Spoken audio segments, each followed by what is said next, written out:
Assalamu alaikum wa rahmatullahi wa barakatuh. How to escape from the rat race and achieve financial freedom. rat race से कैसे निकले और माली आज़ादी कैसे हासिल करें। जो 9 से 5 तक नौकरी करने वाले लोग होते हैं वो हमेशा इसी रेट रेस का शिकार होते हैं। आखिर ये रेट रेस क्या होता है? रेट रेस का मतलब है हैंड टू माउथ अपनी ज़िंदगी गुजारना, यानी कि बमुश्किल ही आप अपनी अखराजात को पूरा कर पाते हो, और जैसे जैसे आपकी तनख्वाह में इजाफ़ा होता है वैसे ही आपके ख़र्चों में भी इजाफ़ा होता है और आपकी ज़िंदगी एक पे चेक से दूसरे पे चेक तक महदूद हो जाती है। आइए इसको एक मिसाल से समझ लेते हैं। इस साल आपको इंक्रीमेंट लग गया और आपके तनख्वाह में 5,000 रुपये का इजाफ़ा हो गया।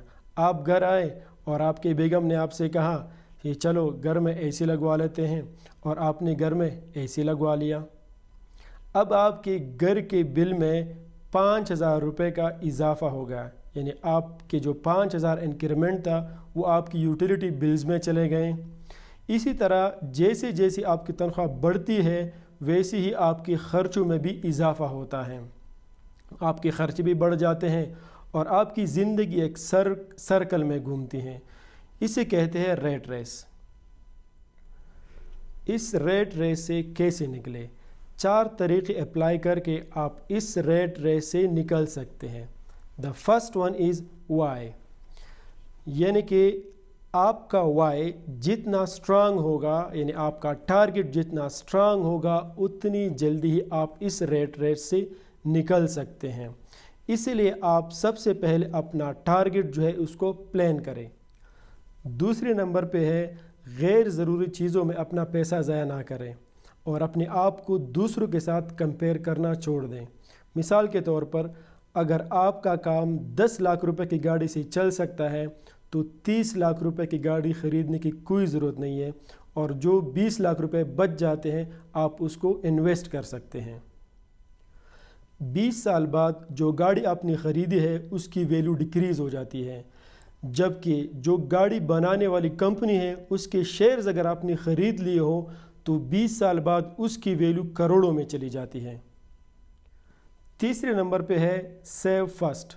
जब आपको तनख्वाह मिलती है तो सबसे पहले कुछ रकम आप उसे सेव कर लें, महफूज कर लें, और बाकी पैसों से आप अपने ख़र्चे चला लें।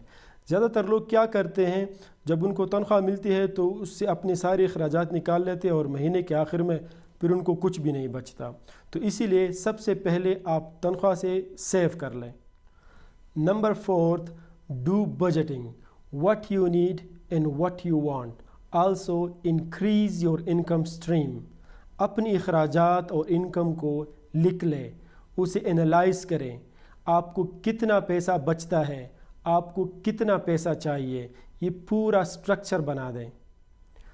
अपने फारिग वक्त में दूसरा काम ढूंढें, या ओवर टाइम लगाएं, या अपने इर्द गिर्द प्रॉब्लम ढूंढें और आप उसको कैसे सॉल्व कर सकते हैं जिससे आप पैसे कमा सकते हैं, या मार्केट में किस चीज़ की डिमांड है उसको ढूंढें, उसको सॉल्व करें, प्रोवाइड करें, जिससे आप ज़्यादा पैसे कमा सकते हैं, जिससे आपका मकसद पूरा हो सकता है। उम्मीद करता हूँ ये 4 तरीक़े आपने सही से समझ लिए होंगे और आप इस पर अमल भी करेंगे। अपना बहुत सा ख्याल रखिएगा। मिलते हैं अगली वीडियो में, तब तक के लिए अल्लाह हाफ़िज़।